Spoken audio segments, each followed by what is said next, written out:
Sawadee and welcome to another episode here for the Funky Pod Mindful Media and Communication. And you see from the title, you see from, hey, what's up, Snooze? You can hear my cat complaining in the background. You see from the title, it's a very niche episode today. So if you're not into that kind of thing, apologies. But I'm doing this because I think reflection matters. I do lots of reflection with my students during the semester, at the end of the semester. Like, what did you do? What did you learn? Why did you do that? Why did you feel like that? How did it make you feel? What did you take away from it? And all those things, right? So I think reflection is very important to grow as a student, as a professor, as a human being. And because there's no one else around that I could reflect to, I'm using this platform. I'm using you, dear audience, to reflect with you, towards you, all together, share what I learned. Maybe if you are an educator, you can take something away from you. Maybe you have some feedback for me. Be like, hey, those negatives that you shared, maybe you can learn something from that. It isn't that way. So I'm happy to hear your thoughts and maybe share what you learned this past semester. If you finish a semester, this past school year, whatever, wherever you're at. I think reflecting is very, very, very, very, very crucial as we all grow together. And so, yeah, let's jump right into my reflection. So here it goes. Reflection. This past semester, what did I learn? What did I wish? What worked well? What didn't work so well? What did I wish to would have done better? That's not the right grammar, but I'm not in a class. So let's jump into it. I said that 3 times. So the courses I taught, just to for context, right? But I don't think that the courses themselves matter that much. But so, I mean, I work at the Faculty of Communication, Journalism, and so on, right? So it's all like very communication heavy. And obviously, student audience is all Gen Z. So they're all very tech savvy, obviously. So we're using lots of technology in all those classes. So that's one thing. The courses I had this semester were media and social diversity, which was like crazy exciting, I think, with a crazy cool final exhibition at the very end. And another one was writing for broadcasting, where I focused though on more like the applied part, because a colleague is doing like all the theoretical part. So I focus more on the applied part, making them actually create. They call it broadcasting, but it's because the syllabus hasn't been updated in forever. Making them like actually create content like podcasts, videos, script writing, whatnot, like all those things. Okay. Okay. So that's the courses. And a few other courses then that I worked in as a guest lecturer, like Introduction to Digital Marketing, for example, entrepreneurship courses as well. So I throw them all together. Of course, I could reflect on each and all of them, but I just try to look at like the grand scheme of things for right now. While my cat, that ran away yesterday, by the way, is freaking out somewhere behind me. So don't be distracted. Don't focus on them. Focus on me. It's like in class. Don't focus on anything else. Focus on me. So let me start with like the things that didn't go as planned, that I didn't enjoy as much, and there are as much my fault as they maybe probably even more my fault than like the fault of others. But still, let me rant for a second, then I'll tell you how I think I could have done it better. So one thing that that's the one thing that bothers me when it comes to interaction with students and so on. And I love being in the class. I mean, that's why I do it. Like, class time is the best time. Okay, so I love being in the class. The thing though, like, there is this, and I sound like an old person, I hate it, but there's this growing entitlement about feeling entitled to good grades, to like instant access to everything. Like, as an example, right? So we use a LMS, Learning Management System. We use MS Teams. Not much of a system, but we use MS Teams, okay? So then I put up an assignment, deadline, I know 3 weeks from now. Then students don't hand it in, so they get 0 points. Once they see they got 0 points, then they, of course, all panic and text you at night. And if you don't reply within like a few hours, they're like, didn't you reply to me? And things like that. So if you grade them, and then, I know, one gets an A, the other one gets a B+, one gets the C or whatever. They're like, well, I feel like I should have gotten a better grade. And this entitlement is just something that I'm not used to from, obviously not my time as a student, which is forever ago. I would never DM my professor. I would maybe go to make an appointment to see him in his office if I had a really important question, or I would write a polite email that I would freak out about for hours before I send it, not just like DM, yeah, hey, prof, I think I should have a better grade. Yeah, and I think that, but I mean, I haven't even seen that 5 years ago. So I think that is really like, has increased. And I talked with colleagues about it probably during COVID, like where everyone was just online and that's just how you grew up. So maybe that's a thing. I wouldn't be surprised. But yes, that's just one thing that's just a bit nerve-wracking. The entitlement and just the lack of manners. If I now sound really like an old person, but manners go a long way. Okay, and the whole thing affects just like effectiveness. Because if you're getting like DMs all the time, like I don't know, this semester probably I had contact with like 200 students on a regular basis, right? If you're getting DMs all the time, like that really, it affects the class preparation, it affects the time you can put into researching everything. The mood, you don't want your mood to be affected, but of course it affects the mood as well, because you have to answer all the time. So that was like one of the negative things I encountered this semester. I also recognized, though, that I could organize it better, right? So because what good is it for me to whine about? That's not going to change it, right? So you always have two options, right? You can either you accept the way it is and you shut up. If you whine about it, cool, but then you have to do something, yeah? Whining and not doing something is not an option. So either if you don't want to do anything, if you don't want to change anything, you be quiet. If you whine, if you complain like me right now, you have to change something. So the next semester, I got to do better. Right? I have to be better organized. I have to maybe make the rules or the structure of the courses even clearer. Got to establish better communication channels, maybe not just say like DM me if you've got a question. Maybe have like a guideline like how to do this. Like if you have great questions, ask me in class. So I'm going to have to like think about it more and have like maybe a better structure in place to avoid this constant DMing, for example. The entitlement, I also recognize that it comes just with the generation and with like constant access on social media and whatnot. So it's also part of it. So I have to plan accordingly, right? So I cannot just whine about it and hate everything. No, I'm realizing it, changing also my personal mindset, right? I have to change that too. I cannot be like, oh, that's so annoying.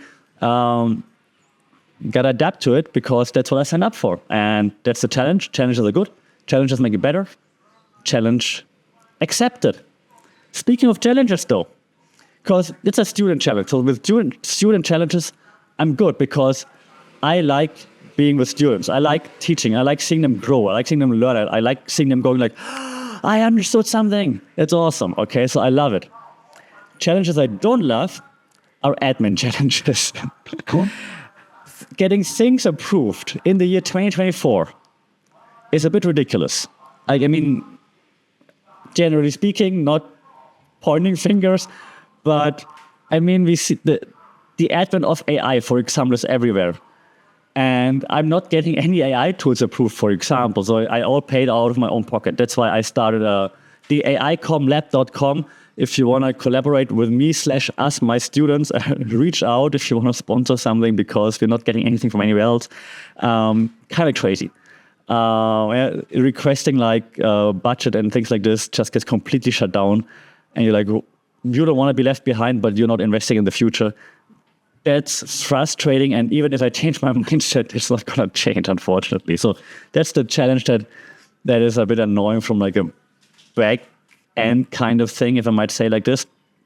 And the last thing that will never change, and I did adjust my mindset a lot, but I still want to put it out there so that maybe, I know someone hears it or just shares something and like how you handle it. We have 3-hour lectures, which is obviously crazy because you cannot lecture for 3 hours. I don't lecture for 3 hours. I usually break it up into like a shorter lecture part and then like a bigger like group work / applied work, activity-based guidance, if you will, active learning sessions.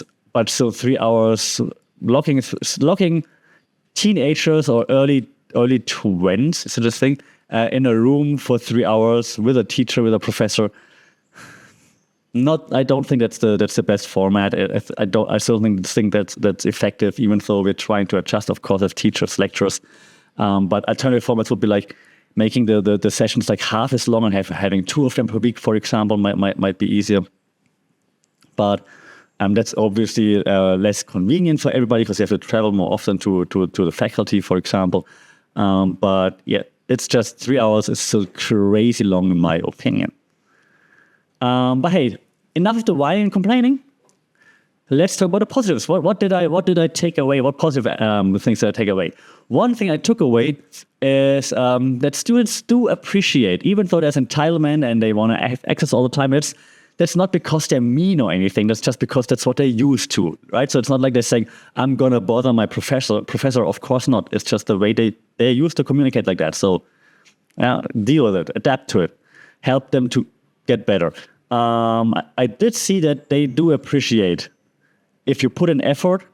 Like my classes always change. And I never do the same class over and over and over again. And I'll adapt to like what they like, for example, what they're into, the examples I use, the case studies I use, and so on, and like the activities we do. And if they voice a concern, for example, they did this semester. They said, okay, Ajan, Ajan means professor in Thai, we see what you're doing there. The structure is clear in the syllabus, but we're having so many things to do right now. Would it be possible to adjust the assignments a little? Then I looked at it. I'm like, okay, I see what you're saying. If you're all working together well right now and you're doing this next assignment well, I'm gonna adjust. I'm gonna take out one of the other assignments that is to the left. I take one out. I'm gonna adjust a little bit. I'm gonna give you something else with less work effort, but more thought effort maybe.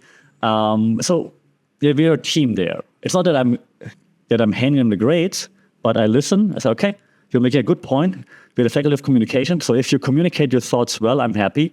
Let me think about it. It makes sense. All for it. And students appreciate it. And then they work hard. They're like, okay, let's work hard right now. Let's prove that we deserve it. That was great. I really enjoyed seeing that. It was really nice. That was like made me happy, made me smile. It was very nice. So students do appreciate it. Even though we say, oh, those young kids, they do appreciate it. You just have to let them see that you're actually trying. You don't just be like, do your standardized PowerPoint bullet point BS, because no one wants to see that, right? So if you try, they will appreciate it. It was nice to see. I was very happy with that. Good job, everyone. I also realized that practical applications are like a thing that the students enjoyed quite a lot. Like I said, we are in media and social diversity, for example, we had a fine exhibition that blew my expectations out of the water. That was really, really, really, really, really, really, really well done. Didn't expect that it would go that well. So if you give the students some creativity, some freedom to work with their creativity, and something that they can actually do and touch and see and feel, they're going all in, which was really nice to see. Now, that doesn't mean that every class has to be like that all the time, because of course we need theoretical frameworks, we need to understand theories and so on. And we tried in this class too, of course. But it was just nice to see that once you let them loose, they flourish. And that's what you want, right? You want to prepare them in class, give them all the tools, and then they go out, use those tools and make magic. And it was really nice to see. Again, well done, awesome, very happy with that. But I do think, of course, there needs to be like a balance between like theoretical background studies and, of course, an applied stuff. You cannot just go one way or the other completely, obviously. I think I have 2-3 more that I want to share, learnings, positives. I implement more and more like reflection, as I mentioned in the intro, but also feedback loops. So I'm working way more with feedback loops now. And I think that's very important, because then students understand right away, hey, what I'm looking for. And what I'm looking for is usually, or I explain what I'm looking for based on in real world situations. I'm not just randomly looking for whatever. I said, like, I'm looking for this because of that. If I do this, students understand why, what we're doing, okay? And then when they're handing in assignments, for example, if they have questions in general about class, if they didn't understand anything, I'll try to understand, like, where are you coming from? I see, for example, you're handing in an assignment. The assignment doesn't really meet the criteria. Then you're not just getting half the points or whatever, or like a low score. You get an explanation, and I'm like, I see where you're coming from. However, that was not the question. You should be da, da, da, da, da, and then giving feedback on like all those different parts that they missed or that they also did well at. Like I'm not just saying like, here, full score. I'm saying, hey, you got a good score right now because of feedback. The students, they appreciate the feedback. Yeah, it's not just like, here, score and then live your life. It's like, score, but hey, that's why. Okay, so you actually learn something while getting those scores. So I think feedback loops, quite exhausting to implement, not gonna lie. It takes lots of time, but totally worth it, I think. And it improves the overall learning outcome dramatically, in my opinion.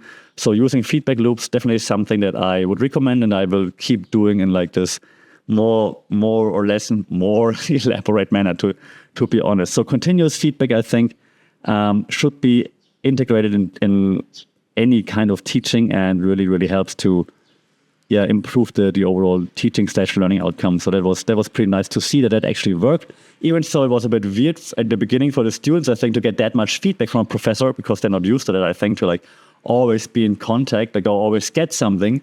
And they usually only contact one way. They say, want to complain, but they're actually getting feedback all the time.